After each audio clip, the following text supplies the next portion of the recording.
Chers amis, aujourd'hui, comment remplacer le stator de la moto YZF R1 modèle 98-2001. Comment je me suis aperçu que j'avais un problème de stator? Eh bien en fait, moteur tournant, aux bandes de la batterie, j'avais 12 volts au lieu d'avoir 14 volts. Donc ça veut dire que le stator ne recharge pas la batterie, il est mort.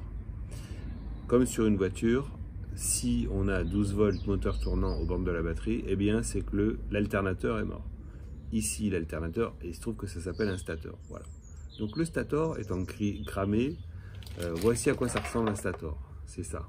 Donc un stator, ça a des bobines. Si les bobines sont rougies, eh bien il ne fonctionne plus. On peut tester également la résistance du stator en prenant cette prise à 3 parties.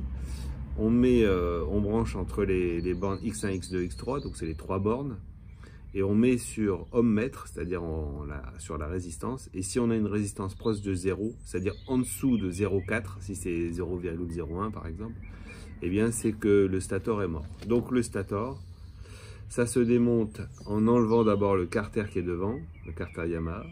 Ensuite, on a un volant magnétique à démonter avec un axe, on verra ça dans la vidéo. Et ensuite, on a cette partie-là avec 3 vis à démonter. Le tout, on remplace tout ça, on remet bien sûr le volant magnétique et le carter.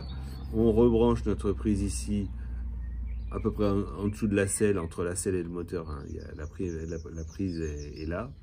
Eh bien, tout fonctionne très bien. Moi, j'ai fait ça, je ne suis pas un professionnel, donc je tiens à le dire. Hein, moi, je montre étape par étape comment j'ai fait.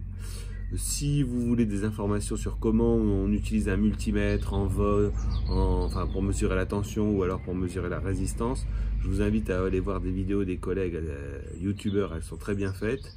Moi, je me contente de cette partie-là, puisque c'est un problème que j'ai rencontré. J'ai acheté ce stator sur eBay, voilà, j'ai pas d'action. Hein. Sur eBay, j'ai trouvé 140 €, ça m'a été envoyé de manière très rapide. J'ai changé et maintenant la moto fonctionne très bien. Et j'ai 14 volts aux bornes de la batterie, moteur tournant comme il se doit. Donc la batterie maintenant ne se décharge plus et j'ai plus de problème pour redémarrer ensuite et repartir pour faire un petit tour. Voilà, j'espère que vous apprécierez cette vidéo. J'ai essayé d'être pédagogue et d'expliquer point par point comment on démonte ce stator et comment on le remonte. Voilà, à bientôt, merci.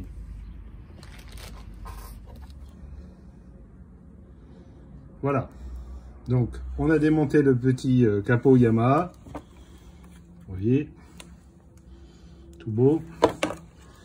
Et maintenant on va démonter l'axe, là, et derrière on aura accès au stator et il faudra utiliser une clé à choc. Donc là, je vais démonter cette partie. Alors, deuxième partie, qu'est-ce qu'on fait? On vient avec notre petite arrache, c'est-à-dire cette partie-là, qu'on achète exprès. Et en fait, avec la clé à choc de 17, la douille de 17, je veux dire, on vient serrer l'arrache à l'intérieur de l'axe. Comme ça, lui, il peut sortir, le volant magnétique, on peut le sortir du coup. Alors, on vient démonter ces 3 vis ici, ainsi que la patte qui est là. Là, c'est une BTR. Et ici, je ne connais pas le terme technique, mais c'est une clé. Il faut prendre une clé comme celle-ci, vous voyez, avec des espèces d'étoiles.